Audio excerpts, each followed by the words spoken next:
Saudações, caros formandos, sejam bem-vindos a mais uma aula de secretariado executivo. Na aula passada, terminamos a aula falando do escritório e hoje vamos dar continuidade falando do escritório e vamos falar do perfil da secretária executiva.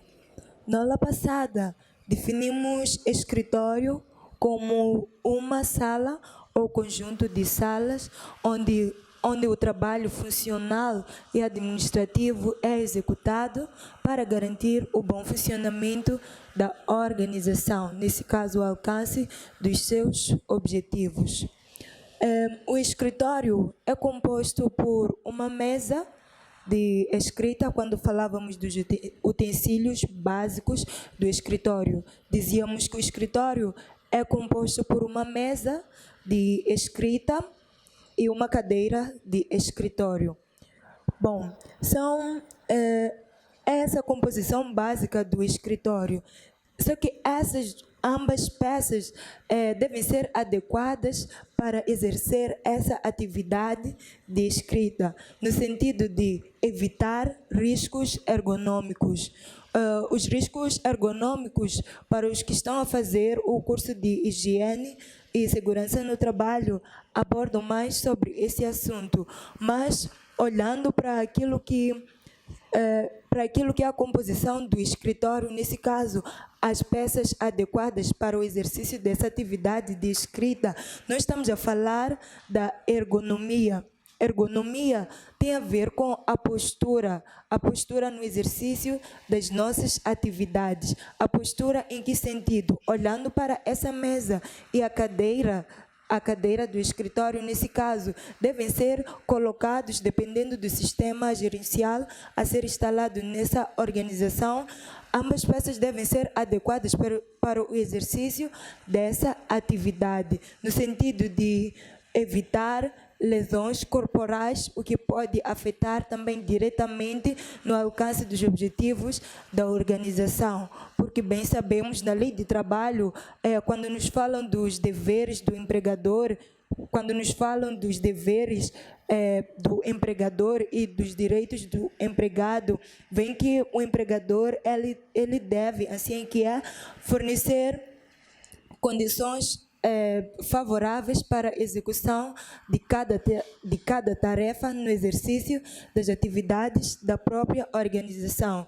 Então, evitando esses riscos ergonômicos que podem futuramente causar lesões corporais, a empresa pode alcançar os seus objetivos sem problema algum, porque quando a secretária ela sofre essa lesão corporal, vai implicar ter que cancelar o exercício das suas atividades, e com a substituição, várias coisas acontecendo podem também afetar diretamente no alcance dos objetivos da organização. Então, cabe ao empregador, nesse caso o executivo, fornecer condições favoráveis à secretária para que possa exercer as suas atividades em condições adequadas, permitindo assim o melhor alcance dos objetivos da própria organização.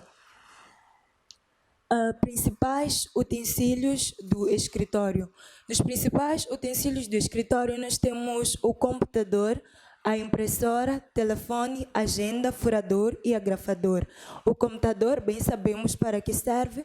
A secretária, ela tem a atribuição de redigir documentos administrativos. Estamos a falar de atas, relatórios, comunicados, convocatórias. Então, o computador vem facilitar, nesse caso, o trabalho da secretária. Assim, poderá redigir alguns documentos e, com a impressora, tê-los em formato físico, assim dizia.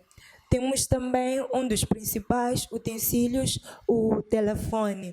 A secretária também ela tem essa responsabilidade, ou cabe à secretária, sendo a secretária, nesse caso, o elo de ligação entre a direção executiva e os colaboradores, nesse caso, os seus subordinados de toda a organização. Ela deve ela deve estar sempre em linha. Então, o telefone vem permitir com que a secretária efetue ligações assim que é, e receba também, de modo também a garantir o bom funcionamento da própria organização.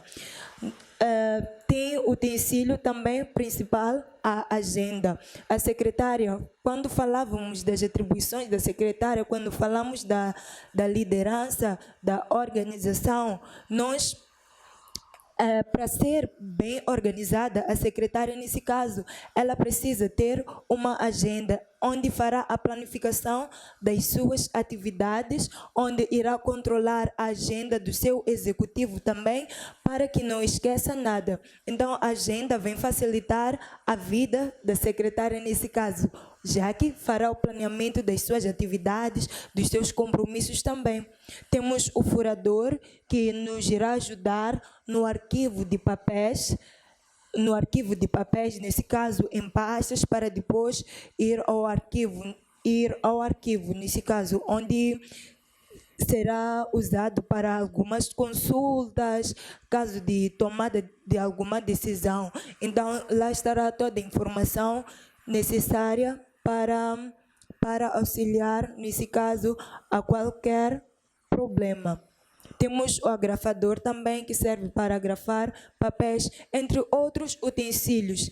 Lembre-se, independentemente da dimensão da organização, esses utensílios são principais. Uma nota importante também que devem ter é que no escritório, o escritório também pode ser uma casa, não é necessariamente que seja em uma empresa de grande porte, se posso dizer. Pode ser também em uma casa, basta que sejam exercidas algumas atividades que têm a ver com os objetivos da organização. Planeamento do escritório. No planeamento do escritório, nós bem sabemos que a importância e a estabilidade de uma organização depende em grande parte dos setores administrativos da organização. Então, depende da maneira como irão administrar as suas atividades, nesse caso. Então, para tal, a empresa assim que é, deve instalar um sistema gerencial que irá permitir exercer as suas atividades em com menos tempo e sem atropelos. E esse sistema gerencial é o planeamento do escritório, onde tem como objetivo, dizia a outrora, fácil acesso a todo e qualquer utensílio, irá dispensar um acolhimento favorável aos seus clientes e ao executivo também. Temos também, tem o objetivo também de facilitar ter acesso a todo e qualquer documento, no sentido de trabalhar sem atropelos. Quando a nossa sala tudo não está no seu devido lugar ou está de qualquer maneira, em outras palavras, será difícil exercermos a nossa atividade eficientemente, assim que é. Então, é necessário que o nosso escritório esteja organizado, a sala onde nós trabalhamos, é no sentido de todo utensílio em seu lugar. Então, devemos colocar utensílios básicos, aqueles utensílios que nós sabemos que iremos precisar ou usamos de segundos ou em minutos, assim, como a agenda, a caneta, o telefone. Então, são utensílios que nós devemos ter por perto. No caso de alguma ligação, a secretária deve estar ali com a sua agenda, com a caneta já anotando, para evitar a perda de tempo também na procura de cada utensílio. Então, o planeamento do escritório tem esse objetivo de termos fácil acesso a todo e qualquer utensílio, reduzindo também o nosso tempo. Assim que é. Bom, vamos falar do perfil do secretário ou secretária executivo, nesse caso.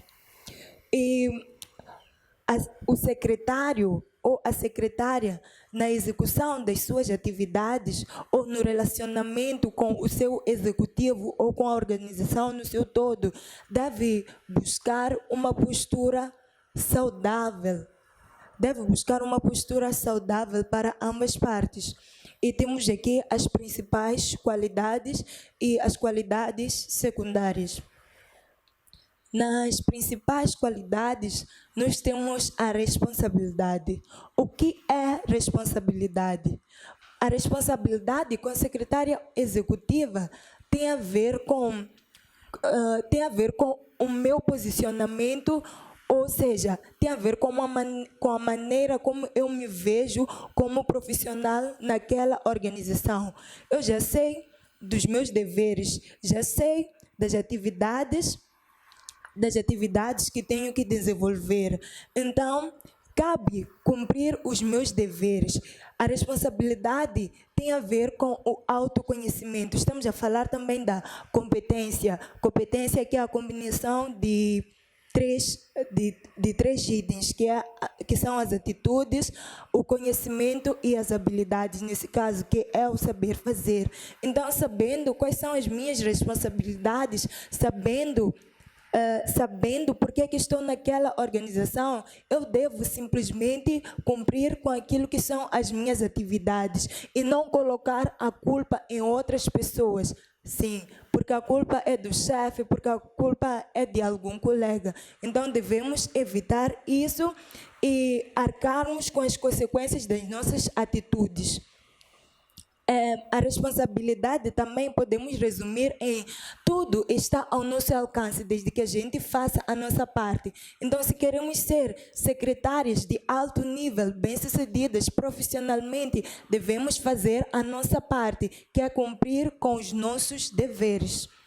Temos também a qualidade de boa comunicação. A secretária deve saber se comunicar.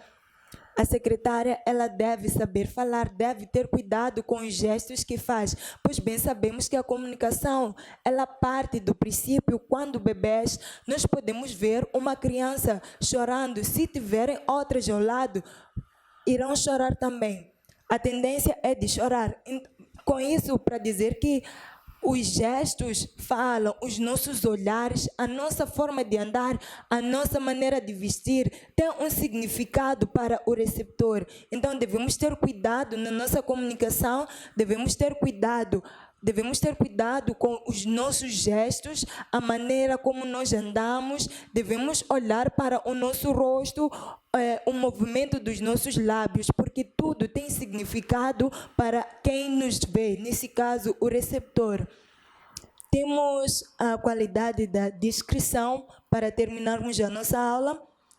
A descrição, ela consiste em saber o momento próprio, o momento adequado para poder se portar. Um secretário discreto e um secretário, dizia, deve ser leal e discreto, não devendo, por isso, fazer qualquer comentário sobre o seu chefe, o seu superior imediato, nesse caso, em público. Então, deve procurar um ambiente adequado para poder falar. Nunca dizer ao chefe que não tem razão, não foi o que o chefe disse em público. Evite falar mal do seu chefe em público. Evite contrariá-lo em público também. Então, o secretário ou a secretária deve ser discreta. E a nossa aula de hoje termina por aqui. Na próxima aula vamos dar continuidade falando também das principais qualidades da secretária executiva. Eu deixei uma ficha, então espero que estejam a fazer um bom uso dela. Caso de dúvidas, temos a nossa plataforma. Continuação de um ótimo dia. Muito obrigada.